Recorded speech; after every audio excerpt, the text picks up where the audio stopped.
What's up, Dukes? I want to talk about Injustice 3 today. I want to talk about what I want to see in Injustice 3, and now, strangely enough, there's not a whole lot of changes that I'm going to be making from Injustice 2 to Injustice 3, because I really like Injustice 2, but the reason we're talking about Injustice 3 first is because I think it's the most likely one that we'll see. Injustice 3 probably started production right after Mortal Kombat 11 was done, and they're probably finishing up production on Injustice 3, and that's why we started to get the insider leaks about the Marvel game, because that one is more than likely right after Injustice 3. Now, I could be wrong, it's just a theory, NetherRealm Studios theory, but I'm going to go with my gut and say Injustice 3 is coming very soon. The reveal for Injustice 3 is coming very soon, and we'll see it shortly after. But before we get into all this, I hate doing this shit, but it does help the channel, it helps with the algorithm. If you guys wouldn't care to hit that like button and possibly subscribe to the channel for more fighting game content like this, I'd really appreciate it. So I think really the main change from Injustice 2 to Injustice 3 that I would make, because I really enjoy Injustice 2, right? I guess you could call me a professional player at Injustice 2. I didn't win any majors, I barely made top 8s, but I was on a team, and I was sponsored to fly out the Combo Breaker. That I guess you can call me a pro player. I don't really anymore, but so knowing the mechanic, I still got my ass beat by mostly everybody in that community, in the top community. But anyway, I knew the mechanics inside and out. I knew mostly every character inside and out. And really the main problem that we had in Injustice 2 was zoning.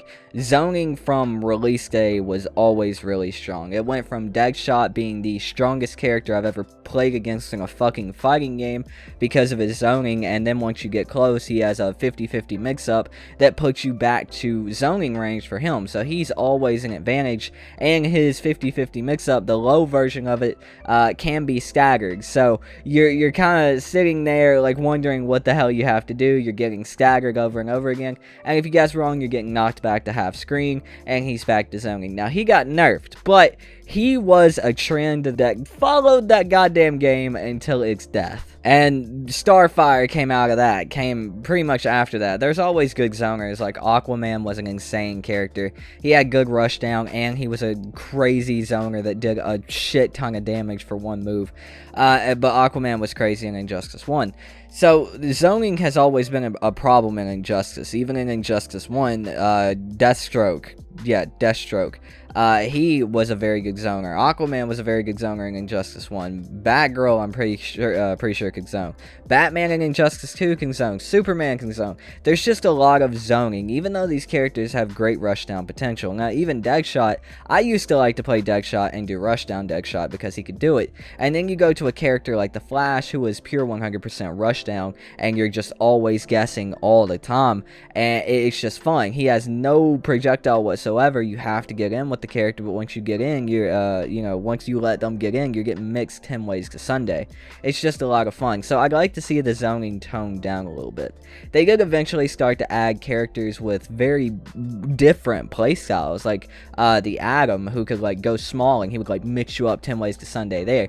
It was hype watching people block that, not watching people get hit by that, but watching people block the Atom's trait was extremely hype, because they had to guess like 4 different times in less than 3 seconds. Are you going to get grabbed? Is he going to go for the overhead? Is he going to go for the overhead, let it get blocked, and then go for another overhead? Or is he just going to do the normal combo all the way through? Is he going to stop it halfway through and then grab you? Like, what is this character going to do? So watching that get blocked was hype. And then you have a character like Black Manta, who really jumped out at me because he's a very heavy pressure character with staggers and with full screen control almost. It's more like half screen control. He's got really good frames. He's really good at putting you in the corner and keeping you there, catching you on.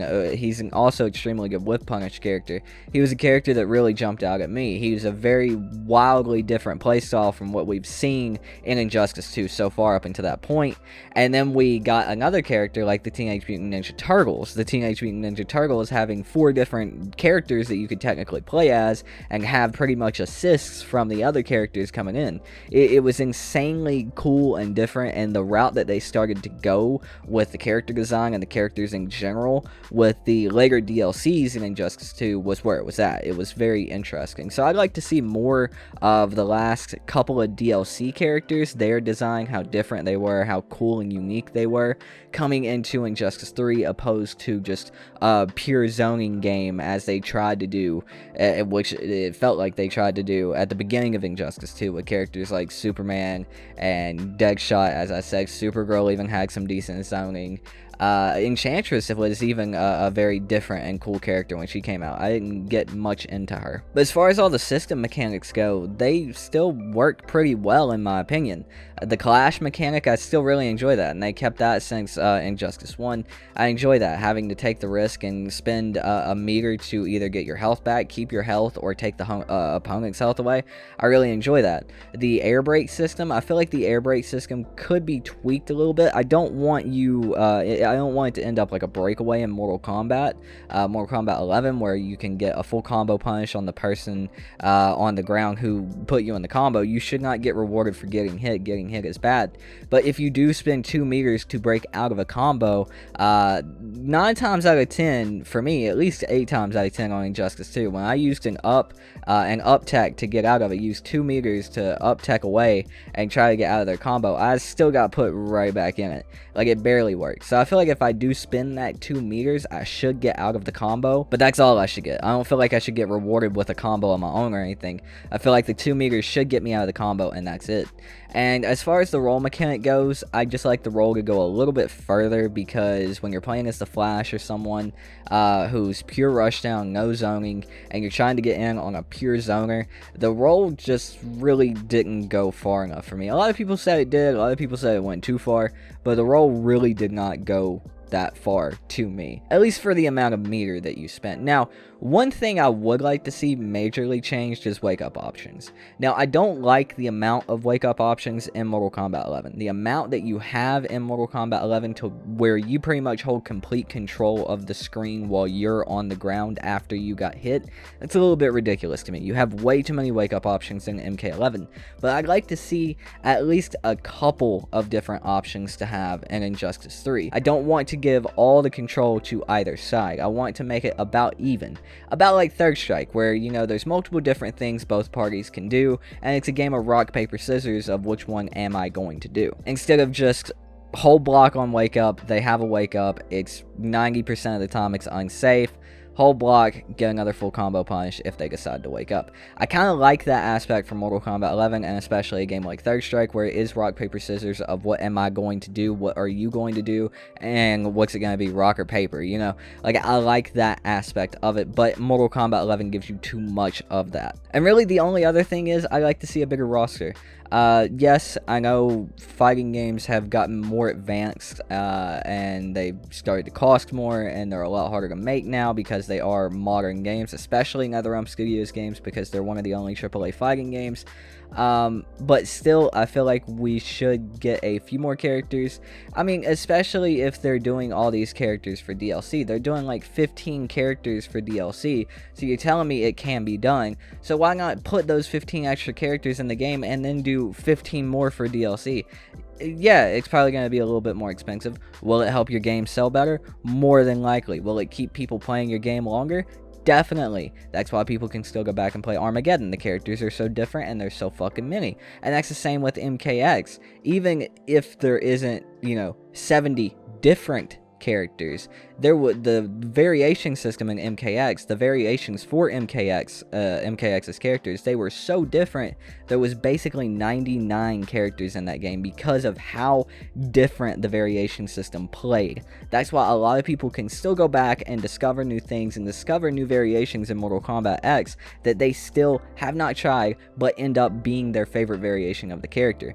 The variation system in MKX is probably one of the best variation systems in fighting games, it's amazing, and there's like 99 different characters in that game thanks to that. And I feel like Injustice 3 could use a little of that. Even if there's not 50 characters in the game, give us some moveset things. Make the custom moves from Mortal Kombat actually interesting. Make the gameplay that you wanted to have, that you wanted us to see in Mortal Kombat 11, actually do that in Injustice 3, and make it interesting, and make the moves actually matter, and give us more than 2 combos per character. I feel like that can make Injustice 3 really good. That's my opinions on Injustice 3. I really want it to kind of stay true to the Injustice series. Injustice 1 to Injustice 2 didn't change very much. It got a little bit more zone heavy. So I'd like to see the zone heaviness like cut back a little bit, but mostly I'd like to see shit pretty much stay the same. I'm kind of down with how, you know, Injustice has been going. Like I said, those few changes is pretty much all I do. Let me know what you guys think in the comments down below, though. I want to hear what you guys would do to Injustice 3. What changes do you want to see? Let me know in the comments down below. Thank you guys so much for watching. I really appreciate it. We're going to be doing videos like this we did it for Injustice 3. We're going to do it for a Marvel solo game and a Marvel vs. DC game. I already did one, but I'm kind of going to remaster it, and we're going to do one for Mortal Kombat 12. So stay tuned for that. If you aren't subscribed to the channel, I'd really appreciate it. Turn that notification bell on, and like the video if you did enjoy the video. But again, that's going to do it for me. Thank you guys so much for watching. My name is Tooten. I've been your host, and I'll see you dudes next time. Peace out.